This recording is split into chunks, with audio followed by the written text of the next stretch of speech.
NBA though, Ja Morant, he has an 80% chance to get traded according to Polymarket. Get Poly. Now the public on Polymarket, did it go up after the video or not? It might have. I did not check the percentages video? since then. Yeah, the him and Vince Williams. Well, video. that was the percentages after the video had already dropped. So according to the public on Polymarket, 80% chance that Ja Morant is on a new team. They do believe that he will get traded. I mean, it feels like the marriage between the two has already died down. Over. It seems like they're gonna be headed towards a divorce. The video did not help. I will say that. How did they allow that to get released? I think it was the media time of the practice. Like practice. Yeah. You get a media time. I really don't see nothing wrong with the video. The thing is, that probably happens all the time in locker rooms. It's like just if he you don't punched get it him, recorded. then it's like that would have been crazy. The issue also is it is. Ja. Yeah.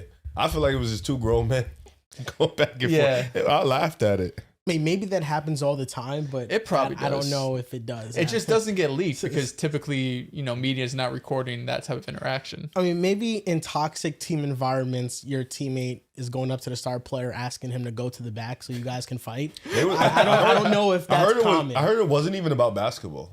Like that's what the report came out. It was about like a dinner table. A dinner table? Yeah, that was one report that came out. Yeah. There was a report that came out from Kelly Iko, Yahoo Sports, that there are 4 teams that are interested in Ja Morant. It's the Miami Heat, and people have been speculating that that's the spot because he recently bought a house in Miami, Florida. Sacramento is also among the teams with interest. Minnesota Timberwolves are also among the team with interest, and the Milwaukee Bucks. Now, of all those teams, what team do you think is most likely or should make the move to go and get Demetrius Morant? So I've heard that name in forever. So I gave an answer. I gave an answer to respect the question. I think that if there's a team that makes sense for him, it's the Miami Heat. But if I'm being completely transparent, I think there's no team that should take the chance on Ja Morant. I get it. When he's on the court, he's good. He's still a good basketball player. The efficiency is horrendous. He's still a great playmaker, but he has not grown his game. Since coming into the league, it's an unfair number because he did miss a majority of one season. But if you look at every single season, he's missed an average of at least 30 games every single year. Now, he being unable to develop in certain aspects of his game, be a better jump shooter, the efficiency at the basket, not what it once was. The obvious is that he can't stay healthy. And he's had the issues in the locker room. This video obviously doesn't help his case, especially when you have the reputation that you have as Ja Morant.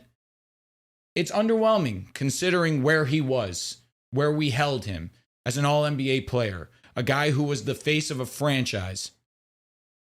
I don't know if I would take a chance if I'm one of these other teams. I say Miami because, again, I have to give an answer. Him and Bam Adebayo would be cool. Maybe Spo can whip him into shape and refine his game, if anybody, Spo. But in reality, can you trust that he's going to be on the court?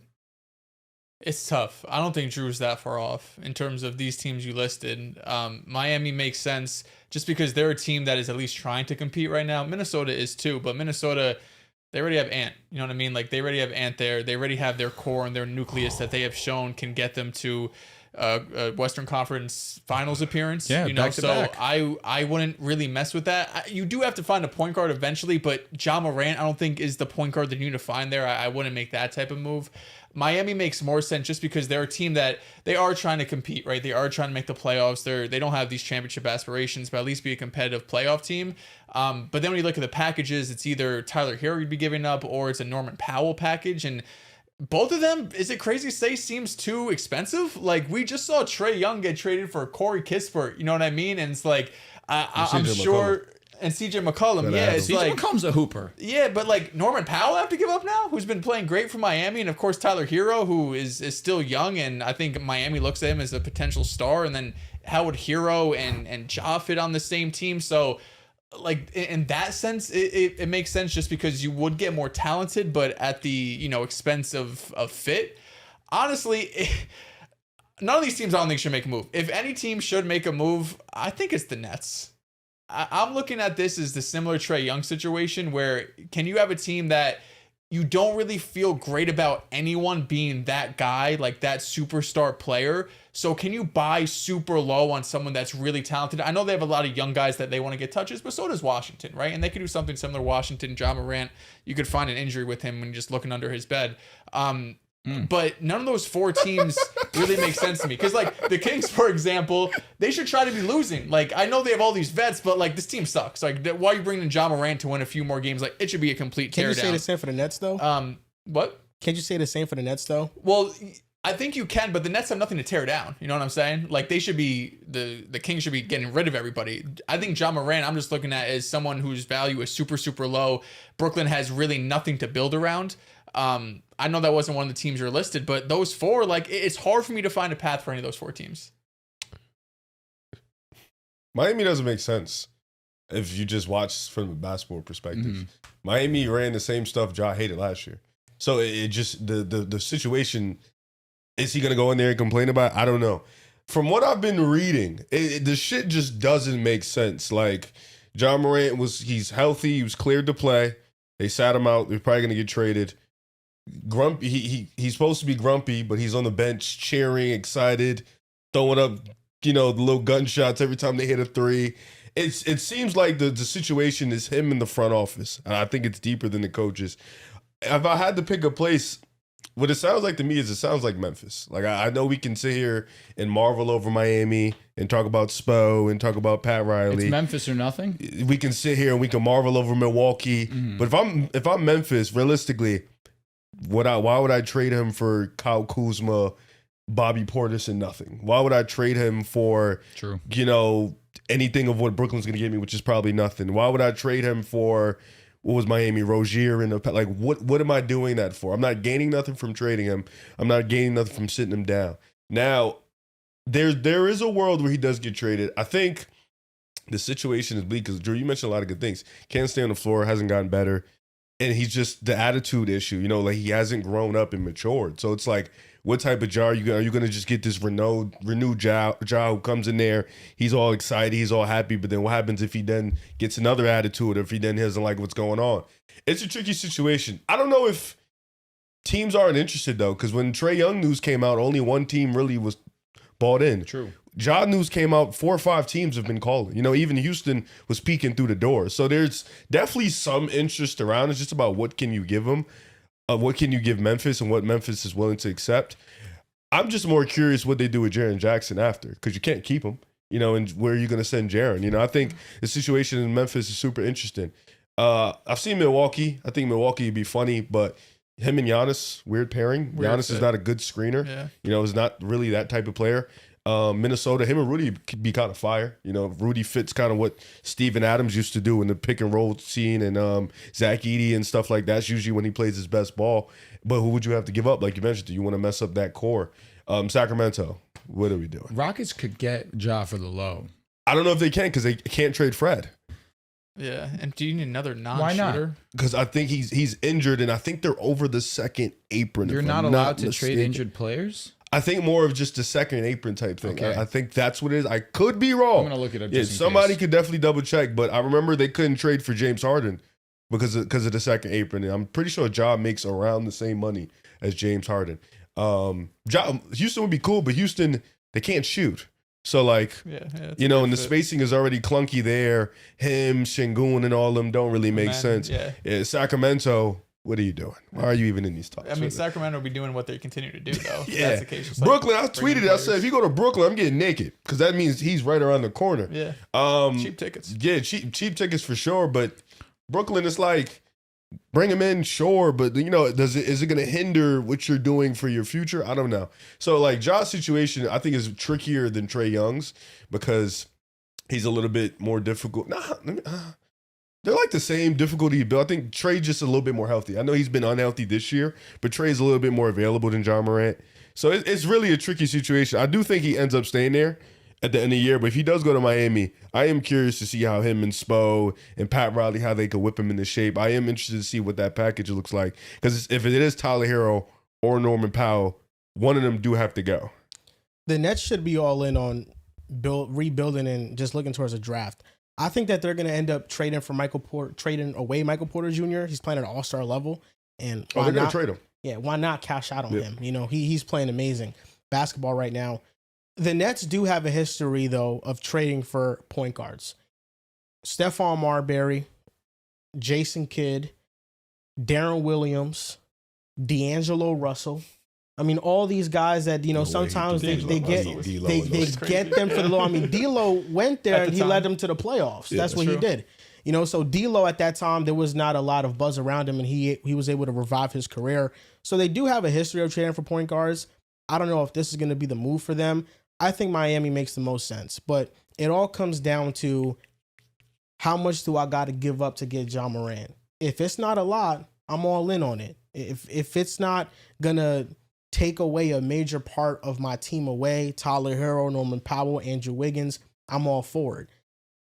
But it all depends on what the league is going to allow Miami to do with Terry Rozier's contract, because that has not been resolved yet. And I think that Miami has kind of been left in thin air with this situation, because it's not their fault that Terry Rozier decided to gamble on games and decided to not try and then get investigated. I mean, that has nothing to do with the organization. They didn't know they were getting themselves into that. But now, you know, we're looking at the Heat. They can't trade his contract. It's kind of just, he's staying still. Nobody knows what's going on with that situation. Are they going to get their draft picks back from when they traded for him? Like the Heat have just been left in thin air, and Adam Silver has not resolved it. You know, but if they can trade Terry Rozier's contract to go get Ja Morant, and it can be Rozier, a young player, maybe like a Jovic, and then a pick, maybe that has heavy protections, then I'd be all in on Ja Morant going to Miami. I feel like if there's one place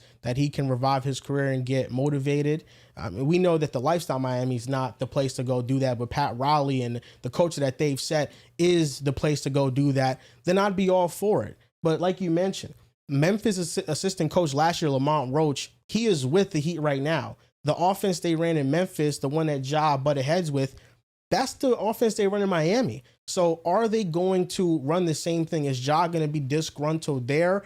That is a huge question mark. But if it doesn't take much to go get Ja, I don't see a reason why you don't go get Ja if it's not going to take that much, because he still has potential, although he's been regressing every year. You can maybe chalk it up and give him the benefit of the doubt too. The situation in Memphis has kind of dropped off too, along with him. 40% and 20%?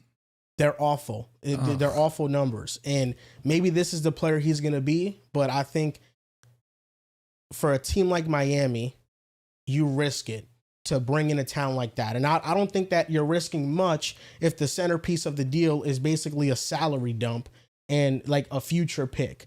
So that's where I'm at with Miami, because then they'd have Ja, Powell, Hero, Wiggins, Bam, Khalil Ware, Hawkins off the bench. Like, they'd have a pretty good team if Ja can get balled in and play anywhere near the level that he played at before.